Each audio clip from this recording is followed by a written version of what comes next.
इतिहास के पन्नों में कुछ ऐसी कहानियां हैं कि जिन्हें पढ़कर रूह कांप जाती हैं। कहानियों का मतलब ये नहीं कि फ़र्ज़ी कहानियां, क्योंकि आप देख रहे हैं रज़ाग्राफ़ी अनस्क्रिप्टेड, जहां जो कुछ आपको बताया जाता है इतिहास के पन्नों से सच खंगाल कर बताया जाता है, सच निकाल कर बताया जाता है।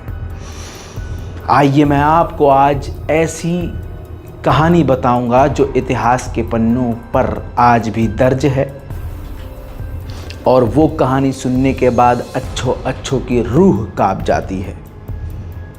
हालांकि भूत प्रेत पर कोई यकीन तो नहीं करता, लेकिन ये कहानी भूत प्रेत जिन जिन्नात से ऊपर उठकर है। मिस्ट्री,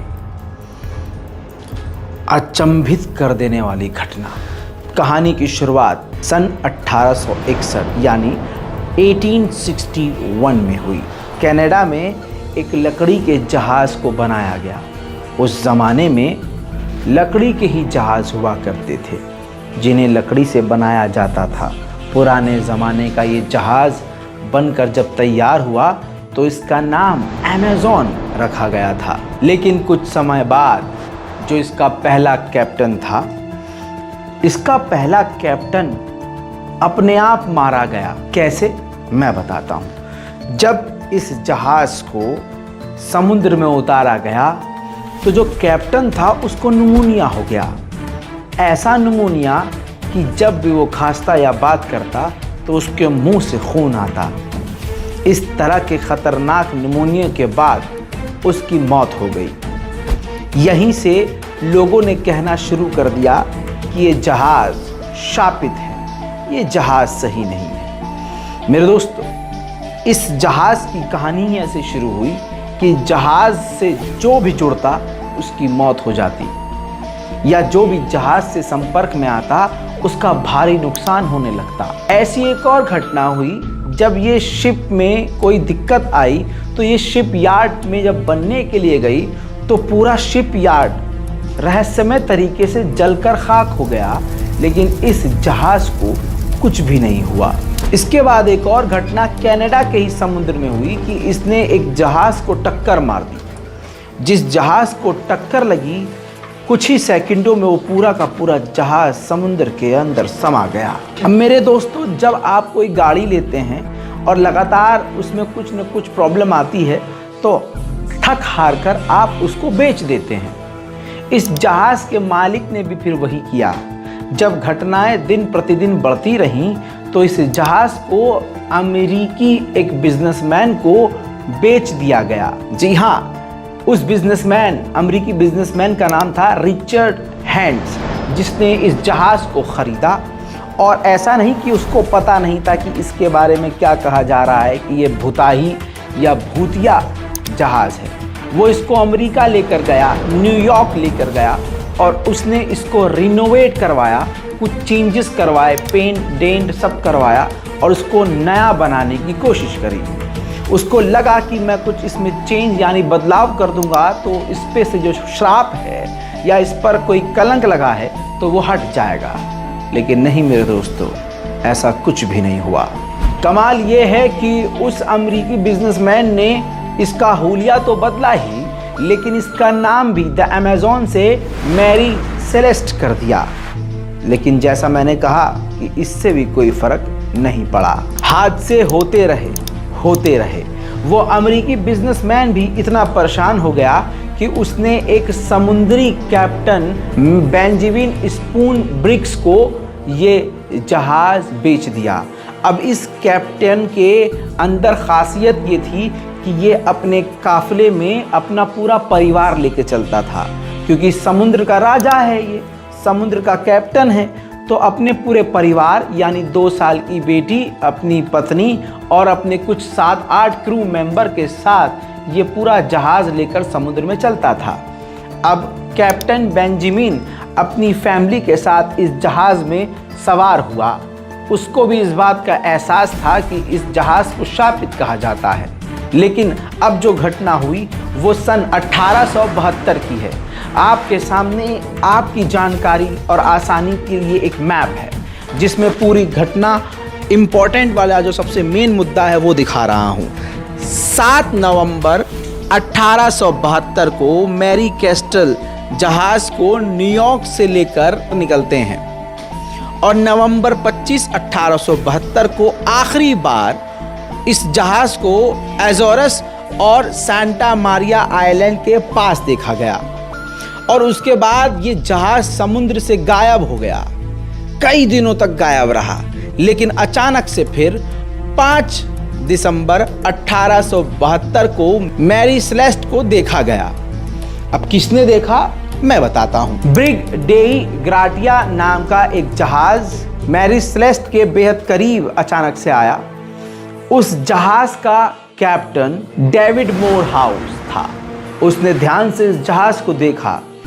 उसने उस कैप्टन से, सामने वाले मैरी सेलेस्ट के कैप्टन से कांटेक्ट करने की कोशिश की, लेकिन जवाब सामने से नहीं आया।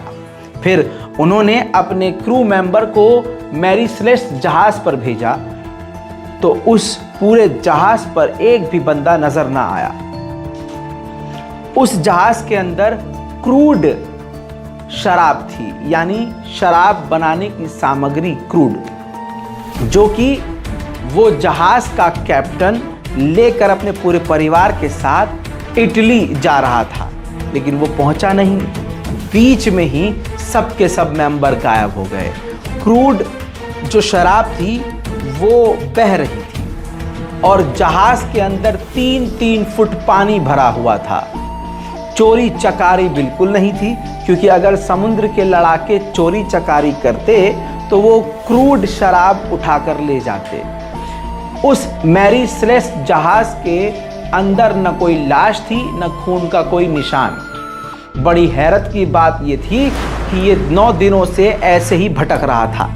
शिप का कंपास खराब हो चुका था और उस जहाज की कुछ रस्सियां भी टूट चुकी थी। मैरी सेलेस्ट के जो साइड में जो एक लाइफ बोट थी वो भी गायब थी। जहाज की हालत अच्छी नहीं थी और ये जहाज 9 दिन से भटक रहा था।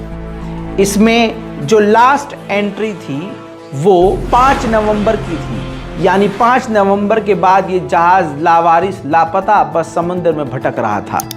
अब उस दूसरे जहाज के कैप्टन मोरहाउस ने कंट्रोल उस जहाज का ले लिया और उस वक्त एक कानून था समुद्र का कि अगर आप कोई भटका हुआ जहाज पकड़कर आप सरकार को देते हो, उस इलाके में मौजूद जिसकी गवर्नमेंट है उसको आप देते हो, तो उसका आपको रकम मिलेगा, पैसा आपको मिलेगा। 1100 किलोमीटर दूर टावर पर ले जाने के लिए इस कैप्टन ने सोचा, जिसका नाम मोरहाउस था, मोरहाउस ने सोचा कि मैरी सेलेस्ट इतना बढ़िया जहाज है, अच्छा खासा पैसा मिल जाएगा।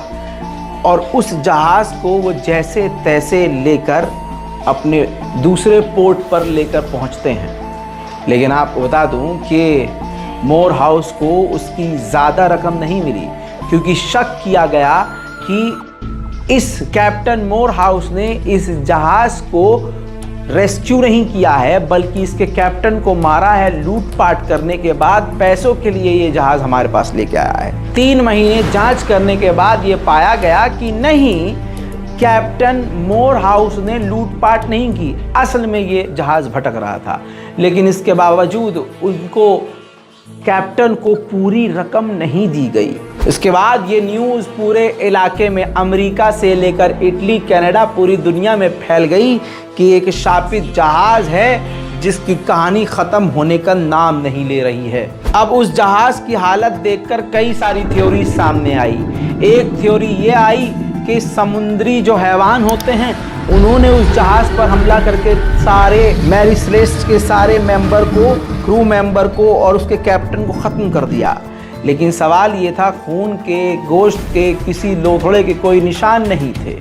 फिर एक थ्योरी ये थी कि समुद्री लुटेरों ने लूट लिया, लेकिन उस जहाज पर शराब का पूरा ठीकरा मौजूद था, कोई लूटपाट नहीं हुई। फिर तीसरी थ्योरी ये सामने आई कि एलियंस ने उन जहाज पर मौजूद लोगों को किडनैप कर लिया या खा गया या गायब कर दिया। लेकिन ऐसा भी साबित नहीं हुआ। फिर एक थ्योरी ये आई कि जो सबसे पहला कैप्टन कनाडा में जो खास कर मारा गया खून की उल्टियाँ करके, उसकी आत्मा ने सबको ख़त्म कर दिया। लेकिन उस ज़माने में भी ऐसे लोग थे जो इन सब दकियानूसी बातों पर भरोसा नहीं करते थे, तो इस थ्योरी को भी ठुकरा दिया गया। फिर एक थ्योरी ये सामने आई कि उस अल्कोहल की वजह से, क्रूड अल्कोहल की वजह से एक गैस, जहरीली गैस रिलीज हुई, जिसके बाद कैप्टन ने कहा होगा अपने लोगों से कि लाइफ बोट लो और यहाँ से निकल चलो। लेकिन ये भी थ्योरी झुटलाई दी गई।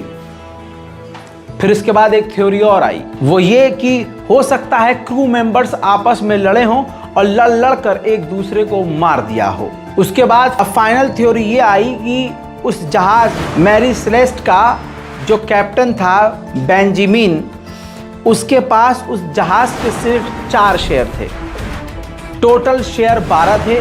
उसके पहले खरीदार के पास ज़्यादा शेयर थे और इसके पास कम शेयर थे, तो इस वजह से उसने इंश्योरेंस पैसों के लिए फ्रॉड किया और अपने परिवार को लाइफ बोट से लेकर फरार हो गया उस शिप को वहां छोड़कर। लेकिन यह भी साबित थ्योरी नहीं हुई, क्योंकि उस परिवार का आगे कुछ पता ही नहीं चला। अब इस बोट का आगे भी इस्तेमाल होता रहा, भले ही इस बोट को ले जाकर वहां की गवर्नमेंट के हत्थे दे दिया हो, लेकिन ये जहाज आगे भी चलता रहा। थ्योरी ये कि अब दुनिया की नज़र इस पर थी और दुनिया देख रही थी कि ये जिसके पास भी शिप जा रही है, या तो उसकी मौत हो रही है या उसका बड़ा नुकसान हो रहा है। इस जहाज से इतने नुकसान और इस जहाज पर समझ लीजिए इतने चालान हो गए थे कि इस जहाज की कीमत भी इतनी नहीं थी, जिस वजह से जो आखिरी इस जहाज का मालिक पार्कर था, उसने जानबूझकर इस जहाज को डुबा दिया ताकि इंश्योरेंस के पैसे मिल सकें। इसने फिर इंश्योरेंस क्लेम किया, इंश्योरेंस वालों ने पैसा दिया लेकिन काफ़ी कम दिया। लेकिन इंश्योरेंस वालों को शक था कि आखिर ऐसा जहाज डूब कैसे गया।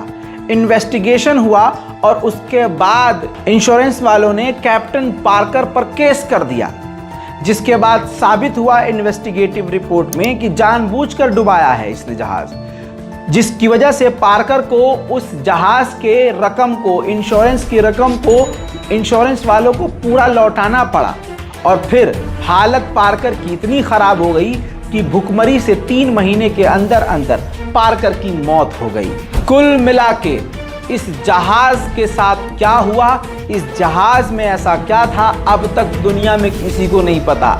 हजारों इन्वेस्टिगेशन हो गई, लाखों रिसर्च हो चुके हैं, लेकिन अब तक ये नहीं पता कि उसके साथ क्या हुआ। लेकिन हाँ, अब वो जहाज इस दुनिया में नहीं है, क्योंकि आखिरी कैप्टन पार्कर ने उस जहाज को जानबूझकर डुबाया और बाद में भूख और प्यास से तड़प तड़प कर खुद मर गया। आज भी ये हॉन्टेड शिप के नाम से इतिहास के पन्नों पर मौजूद है। आपको ये कहानी कैसी लगी? ऐतिहासिक कहानी है, ये कोई फर्जी कहानी नहीं। कमेंट ज़रूर कीजिए और बताइए कि अगली इसी तरह की कहानी आपको सुननी है या कुछ और। कमेंट कीजिए। मैं हूं रज़ा और आप देख रहे थे रज़ाग्राफी अनस्क्रिप्टेड। जय हिंद।